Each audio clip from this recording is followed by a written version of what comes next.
Hello folks, and welcome to something a little different. I promise this is going somewhere. This is abjectly the most ridiculous thing I think I've ever done, painting a bunch of tiny heads, but what I wanted to cover was some different washes, shades, and how they look over a white primer so you can get some comparisons. There are a fair few different shades or washes, the name changes according to manufacturer, but there's a few of them on the market these days. And while some of them are slightly similar to one another, I think you'll see by the end of this that there are quite a few differences as well. So there is a use for everything. And as I'm fond of pointing out, picking the best tool for the job is part of the fun. So yeah, let's get a look at these side by side with one another, and you can see what you might like the look of yourselves. Now, I had to start with a lineup of most of the pots that I've done so far because this just looks insane. These are the bottle toppers available from Victoria Miniatures. I paid legal tender for these damn things. They are printed at home, but yeah, I purchased the STL because I needed, more than anything else in my life, a whole bunch of tiny Terry Gilliams gurning at me from my paint rack. So that's what I'm using to demonstrate these various bits and pieces. All of them have been primed in white because it gives you the clearest vision of what these things are going to look like when you get them at home. And yeah, so rather than muck around for too long, let's get a look at some side-by-sides for a few of these different washes. So in my left hand here, I have dark tone. And in the right, this is not War Paints Retarder, this is Nuln Oil, a new one, because these little toppers don't fit on the bottles, and I figured it would be easier just to show you side by side like this. So at first, side by side, there isn't a huge amount of difference, but I do tend to find that the dark tone it stains the color a little bit.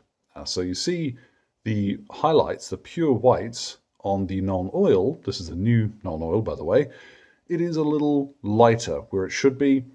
The dark tone stains overall a little bit more. Now between the two of these, I still prefer dark tone. Reason being is that ordinarily I do want to bring down the colors slightly when I'm using a black wash. Nuln Oil use cases for this stuff like Space Marine weapons or any sort of sword or armor where you want black in the recesses, but you don't want to bring down the shine. This stuff I would say is going to be pretty good. In the mix, and I'll talk about Sonic Tonic a little bit later on, this is why I've swapped out. I've stopped using Nuln Oil and I'm still using dark tone because that little bit of stain, I think, brings a bit more detail to the finish. So there they are, but God, these are so stupid. There they are, side by side, gurning at us maniacally. But yeah, dark tone I'm going to use as the example throughout, so we can compare the colors to a black that I know. So dark tone and strong tone. Strong tone obviously being slightly more brown. It is a nice deep, it's good for shading, it is the general purpose. It has supplanted Agrax Earthshade as my go-to sort of all over when I want something for Militaria or similar, because it just does the job. It settles very nicely and it gives you plenty of detail, same as the dark tone does. Now very quickly, side by side, on the left is the strong tone, and on the right is new Agrax Earthshade. This is what you'll get if you go into stores today and pick it up. Yeah, if you are following an old guide of mine, and I say to coat the miniature in Agrax Earthshade, there's a reason why I don't do that anymore. When they changed the formula, man, this stuff, it got dark. It stains differently to how it used to as well. It will bring down your miniatures quite a bit. There's still plenty of reason to use it if you want like a really grubby finish to something, or if you are planning on shading with Agrax and then going over with the base colors again to lighten up some of those areas. It's got its uses, but in almost all respects, strong tone, it's my choice. So back to dark tone on the left with strong skin shade on the right. And this is a really interesting color because it does work very well over something like Barbarian Flesh or the warm skin tone colors from Army Painter. But it's not as red, it's not as vibrantly reddish orange as something like Reichland Flesh Shade would be.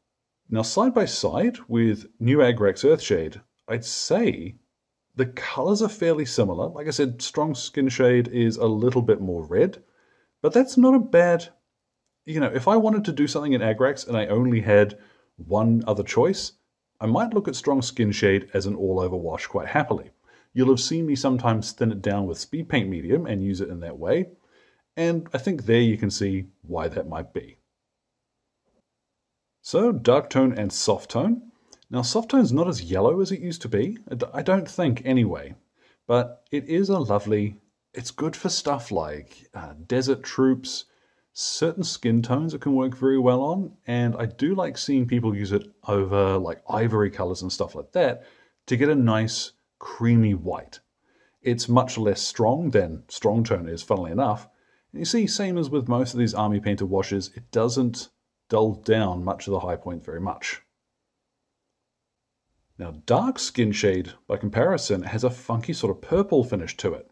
And a very old white dwarf used to suggest shading like dark browns with purples for darker skin shades. So, goodness gracious me, there's the answer. It is very similar to Targor Rage Shade from Citadel, but like most of the Army Painter ones that you'll see, it does stain just a little bit more. So I kind of prefer it. I like essentially a thicker product that I can thin rather than one that I need to go over with a couple of coats. Personal preference, dark skin shade is one that does what it says on the tin. As far as use cases, there we go. So, dark tone and sepia tone. Now, sepia is an interesting one because it's more like Seraphim Sepia is these days. Seraphim Sepia, when they changed the Citadel recipes, got much more yellow. And sepia tone is what I would use to emulate that if you want to stick to Army Painter or something similar. I don't have a lot of use for sepia tone, which is funny because then you've got sepia tone and light tone, and weirdly enough, light tone, it is literally a lighter sepia. But I've used this a few times on like certain skin shades to bring down some of my highlights and then go over with them again. This is actually really handy. It's a funky one because you look at it and you think, what do I need a light beige for? But it's a good one to have. Likewise, I can see this doing a lot of work on whites and desert style troops, beiges and things like that. But yeah, I like those two side by side because you think at first, oh gosh, that's the same color, but they're really not. Now, an odd little favorite of mine, next to dark tone there, this is Military Shade. Now, this is a green one. It's kind of similar to Athonian Camo Shade, but I don't know, it's a hard one to describe because it doesn't look quite as green as it does on the screen there in reality. Now, this is a handy one if you're painting over a grey, something like Castle Grey, which is a good mid-tone from the Army Painter. Pop a little bit of this over the top and you'll have a decent field grey for World War II Germans or similar. It's a great one because it is Army Man green, and there's lots of things you can use it for. I've also used a little bit of green shade in like the hollows of cheeks and stuff like that when you want somebody to look properly ill. Or it also makes a very good sort of oily texture on steel, around rivets and things like that. Military Shade, I really think is a handy one to have. Now here, just because I think they're an interesting comparison, this is Mortarion Grime. Now it's not as dark as Athonian Camo Shade, so this isn't a one-to-one comparison, but Mortarion Grime is one I see used quite a bit on, funnily enough, Death Guard, but it's a neat, sickly sort of yellow or green. Is it yellow or green? I'll leave that for you to decide. Now, for the sake of comparison, Vallejo recently reformulated their game color line, and that didn't include the washes. So why I'm applying this one on screen here is that you'll see it goes on a little bit differently. It's got a slightly different texture to applying it than some of the others that I've used so far. So I'm going to pop this over. It's going to look pretty intense going on, but it's part of the reason why I want you to see the difference from applying it to the finished product. Now you might see how I'd mentioned earlier about dark tone staining a little bit more than Nuln Oil does. Vallejo's washes are very similar in that they stain even more. So depending on what you're painting, they can be quite handy for that. One that I do want to show you here, this is Umber Wash. And this is a wonderful, it's similar to what Agrax Earthshade used to do.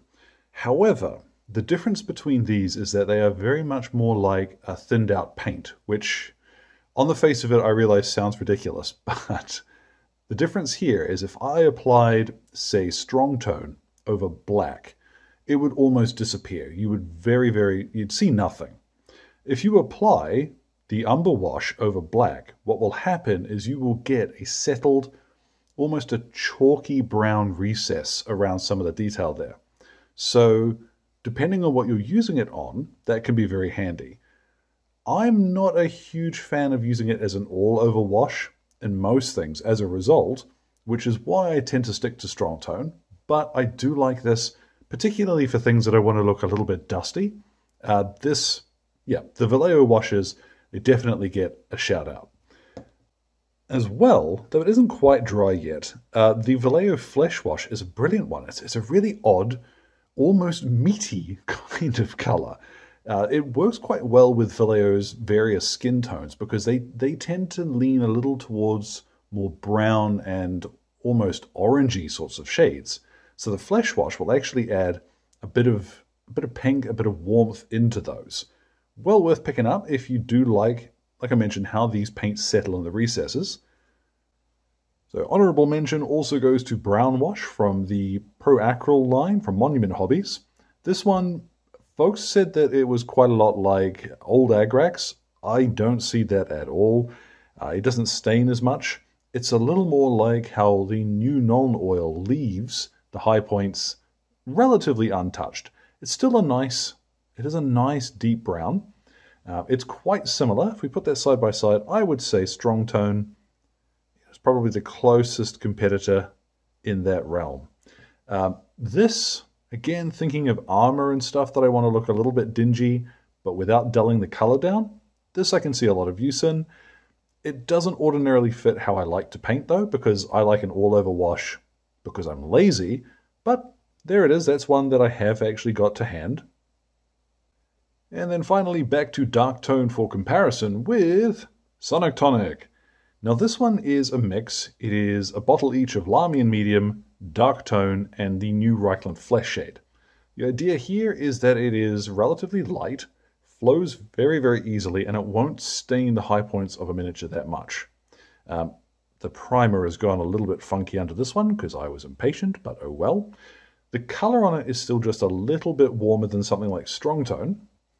But as you see, side by side, they are fairly similar. If you were to thin out Strong Tone, you'd probably get something quite similar to this, if you don't want to go to the trouble of mixing a bottle. This, though, I use, you've seen, on all sorts of things. It's nice quick shading without changing up the color. This I like, because I can pop this over pretty much anything of like a mid to light color scheme, and then go straight to highlighting without having to touch up my base coats. So, good old Sonic Tonic, or Sledge Sauce as I'd written on this when I first mixed it up. Handy one to have in the collection. And so there we have it. The most abjectly insane carousel I can imagine. There's a few real surprises in there. I did not expect, for example, Strong Skin Shade to be quite what it turned out to be.